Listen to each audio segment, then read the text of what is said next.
Hello, everyone, and welcome to Change Champions.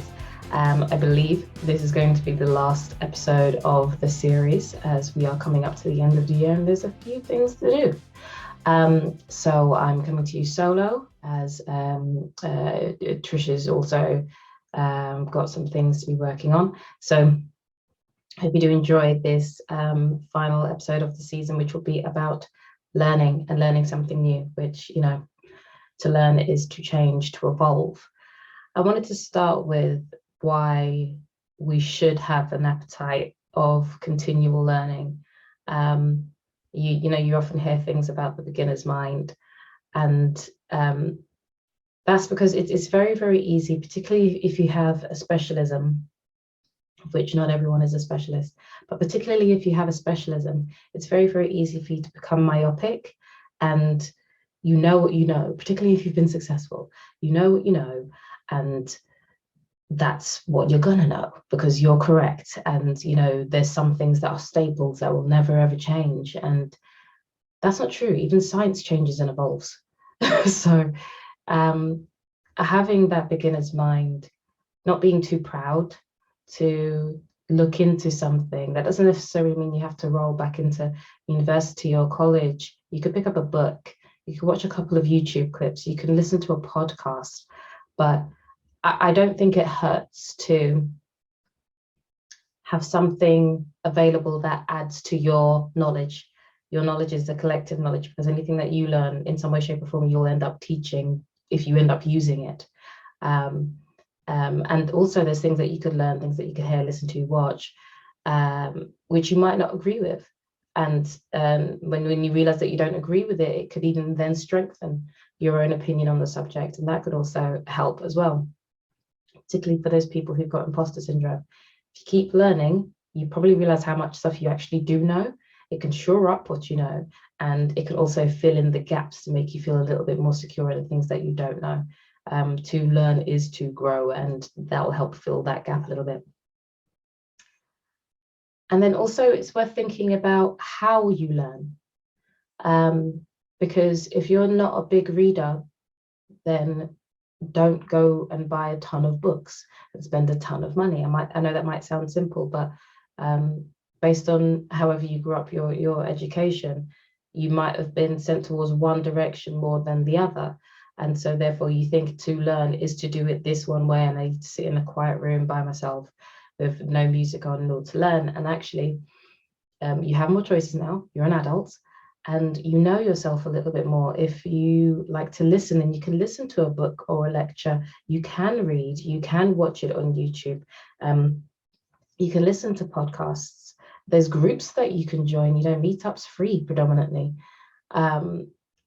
So I would genuinely recommend that you take some time to figure out, how do you like to learn? How do things go in to your brain? Is it based on day-to-day conversation? How do you consume news, for example? That might be a good place to start. If you don't know where to start, try to think about where you consume news. So I don't watch the news, and I haven't bought a new newspaper or magazine in years. We're going on maybe 10 or 11 years now, if not more. I think it's more than that. And I have my reasons for that. But, and for a little while, I used to get my news off of Twitter.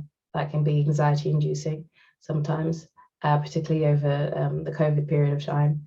And now predominantly I get my news in a summarized form from a set of podcasts that people run that I know I can trust. So the information is at least coming from sourced places.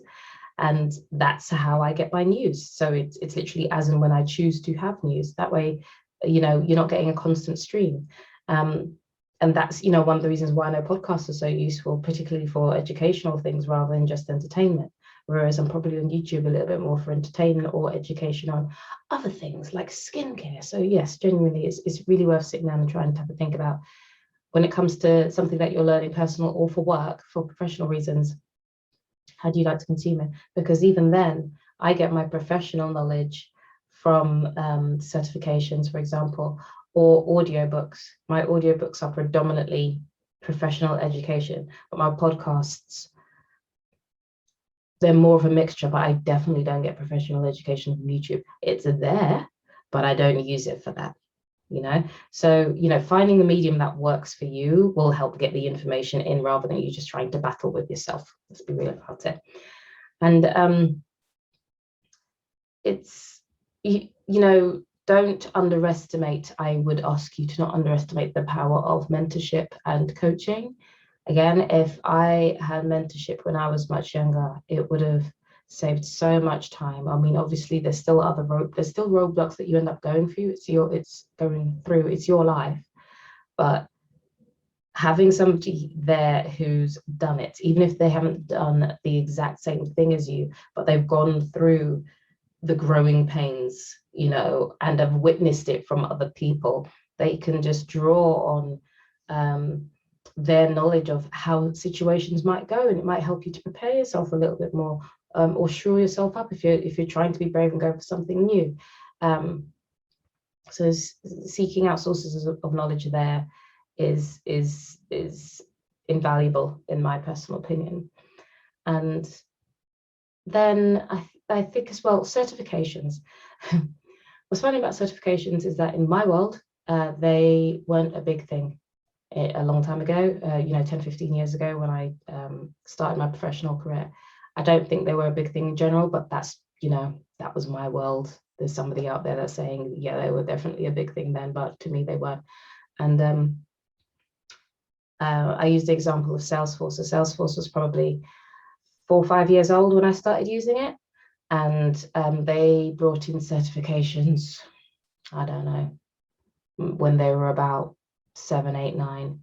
And at the time, I spoke to my account manager and I said, well, is there any point taking these certifications? Because in my world, you took a certification, you learned something new and got that badge to learn something new. The badge in itself didn't have any value, if that made any sense. So I said to my account manager, yeah, should I do this? Is this worth me doing? Will I learn anything? And he literally said, at this point, no, you already know how to use the system. You know everything that's in it. So it would just be a waste of time. And so I never did it. And now, as we know, Salesforce, for those who are familiar with it, has a bunch of different certificates, and it's invaluable when you're in the market. Plus, it teaches you something new. So the certification itself is valuable because it's a badge that says, I know what I'm doing, and people understand it, even though it's a certification in a specific platform rather than a skill, if that makes sense. And I think that's one of the major differences. But it will also teach you new things as well, because they're coming up with new stuff all the time, and things that I learned 15 years ago aren't going to be the same things that's there now. Systems evolve, and they evolve much faster nowadays than they used to. And so, that's why I'm getting my Salesforce Administrator certification now, several years on. And it's quite nice, actually, because there's new things that I can learn that I've never had to deal with, because the companies that I've worked for never needed to solve that problem. And I bring all of this certification up, because for those reasons that it does help, but it's worth, because certifications for platforms are so very, very specific. I would encourage you, particularly if you're in a very specific industry, like I'm in sales operations, there's no main sales operations body. There are bodies that people and companies have set up, and they have their own certifications for how they know how to do things. There is no exact, this is how you do sales enablement, because it's so new. There's no Bible in it. Nobody's done it long enough to be able to write it. And so whilst, when looking for certifications, I would encourage you to not necessarily just go for the first one that you see, because it is your money, particularly if you're paying for it for yourself rather than the business is paying for it. But it's your time that is yours, regardless if the business is paying for it that you work for. Your time is valuable. And a lot of people are overworking now as it is. So to then finish doing a 10 or 11 hour day, and then to come back home and then to study for something that you're not actually interested in, or the badge isn't actually going to be useful to you, and don't do it for the sake of doing it. You don't have to. You don't have to. You know, if it's not going to be useful to you in the future, just having a badge to say you've got a badge isn't helpful.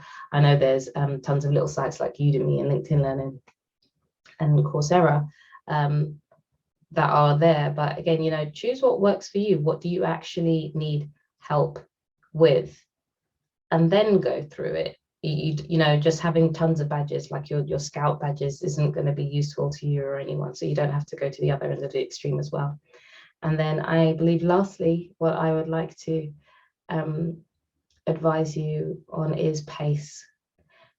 If you have decided that you want to learn something new or start your learning journey in whatever subject it is, generally speaking, you don't have to learn everything right now in the next 5 seconds or in the next 12 months. You can pace yourself. Again, if you haven't really sat down to learn anything since school, you know, you might have that old framework of you have to learn X by an X period of time in order to pass an exam. And often with the certifications that we have online, you don't have to do it within a certain period of time in order to pass an exam. You can just do it at your own pace. You want to make learning fun. Find a way to make it fun. Find a way to, you know, atomic habits style, and award yourself with something fun at the end of a study session. You know, listen to a particular playlist when you're working, if you do listen to music while you work, so that it's a whole routine, it's a whole thing. It doesn't have to be as stiff and regimented as it was at school. You can make it fun. You can make it something that you want to do, and hopefully that will make it easier. Because if you're under stress and you're trying to learn, it's not really going to go in that well. It'll probably get muddled up. Whereas if you're really enjoying it, then it'll go in a lot easier, in my opinion. So that's all there is for me. Like I say, I believe this is the last episode of this season. So hopefully we'll be, Trish and I will be back with you at the beginning of 2022-ish, maybe February. Until then, if you want to get in touch with us, you can email us at team@elementalprojects.co.uk. Though that inbox comes to me, and then if it's for Trish, I can pass it on to Trish. If it's for me, I'll read it myself. So if there's anything that you'd like to ask us to do with change management, project management, or even sales operations, which is my bag, then please let us know. And thank you so very much for watching and listening. It's very much appreciated. We're not podcast experts or show experts, but we do have some knowledge that we really wanted to share. So we do appreciate it, and hope to have you joining us again in the new year. Take care.